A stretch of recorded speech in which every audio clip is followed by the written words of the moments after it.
उसामा साहब एक बार हाथ हिला दीजिए। ठीक है भाई, चलिए ठीक है। इन्होंने सलाम आप लोग खड़ा रहिए और आप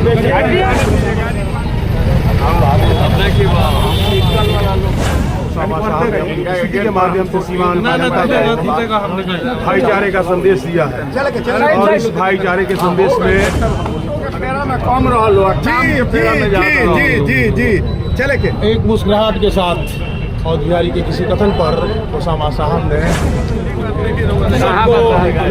गूंजे की किलकारी इनके यहाँ नतीजे हैं चमत्कारी। बांझपन की समस्या से छुटकारा चाहिए तो सिवान की जानी मानी महिला प्रसूति व बांझपन रोग विशेषज्ञ डॉक्टर वंदना कुमारी के पास आइए। यहाँ 24 घंटे इमरजेंसी सेवाएं उपलब्ध है। पता है Vandana maternity care clinic, Pooja medical hall, doctor Ramaji Chaudhary से 100 कदम पूर्व डॉक्टर्स कॉलोनी सिवान। पूरे शुद्धता के साथ, पवित्रता के साथ इफ्तार देते हैं। देखिए इफ्तार में एक बात जान लीजिए, हमको किसी ने बतलाया कि इफ्तार में अगर गलत तौर तरीके से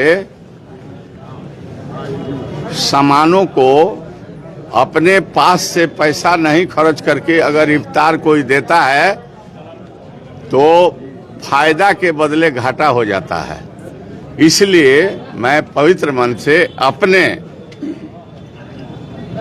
तैयारी के साथ मैं इफ्तार दिया हूं और इफ्तार आपको बतला रहे हैं कि रमजान का पवित्र महीना है। जिस तरह से हम लोग होली मिलन किए उस तरह इफ्तार भी कर रहे हैं।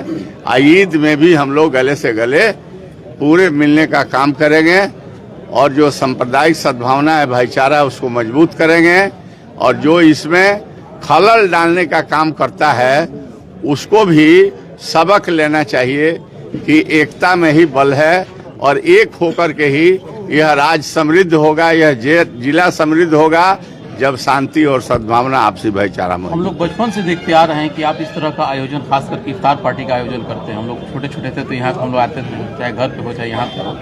क्या आप इसको एक राजनीतिक तौर पे करने की कोशिश करते हैं कि सच में एक निष्ठा है आपको इससे? राजनीतिक तौर से अगर कोई इफ्तार करता है तो मैं वैसे आदमी को पापी कहता हूं। बिल्कुल इसमें कहीं राजनीति नहीं है। राजनीति करने का मंच होगा, हम वहां से करेंगे। भाई इफ्तार पार्टी है, इस पवित्र महीने में इफ्तार देकर कौन राजनीति करेंगे? बतलाइए ना, इससे क्या राजनीति मिलेगा, कौन सी मिलेगा? अगर राजनीतिक दृष्टिकोण से हम इफ्तार करेंगे तो वो अच्छा नहीं कहा जाएगा। ऐसे कहीं भी किसी तरह के इस तरह के दूषित भाव नहीं है। मैंने कहा कि पवित्र मन से कर रहा हूं। आप हमारे गांव के रहने वाले हैं।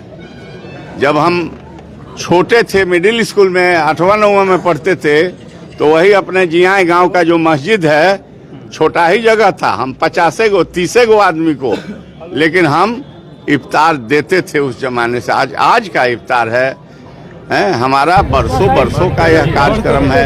आज जब तक जीवित रहूंगा तब तक मैं करते रहूंगा। ये एकता, एकजुटता, आपसी भाईचारा का संदेश देता है, प्रेम भाव पैदा करता है और इफ्तार करके एक उमंग मन में आता है और मैं समझता हूं कि इफ्तार करता हूं तो हमें एनर्जी मिलती है।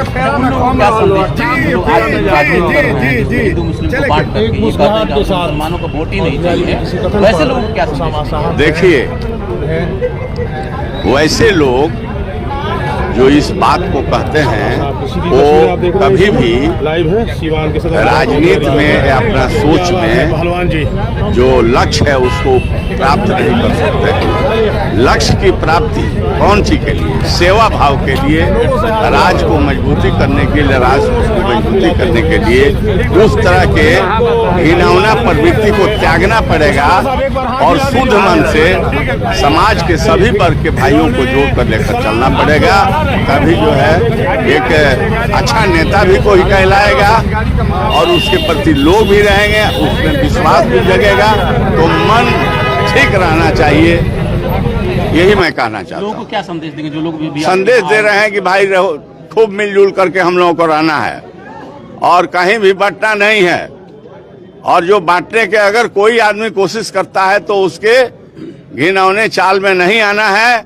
हमें इस राज्य को मजबूत करना है, जिला को मजबूत करना है, राष्ट्र को मजबूत करना है और अन्य तरह के समस्या है, उस समस्याओं के निदान के लिए हमें एकता एकजुटता की आवश्यकता है। हम एक हैं, एक रहेंगे और एक होकर के हर मुसीबत का समाधान करने का हम लोग काम करेंगे, मिलजुल करके करेंगे। हम कहेंगे कि आइए सब लोग मिलजुल करके रहिए और एक अच्छा बिहार, सुंदर बिहार, पूज्य महात्मा गांधी का बिहार, कर्पूरी जननायक कर्पूरी ठाकुर का बिहार और बाबा साहब अम्बेडकर का बिहार, लोहिया जी का बिहार, दाढ़ी बाबा का बिहार हम लोग बनाने का काम करें। बिल्कुल सुना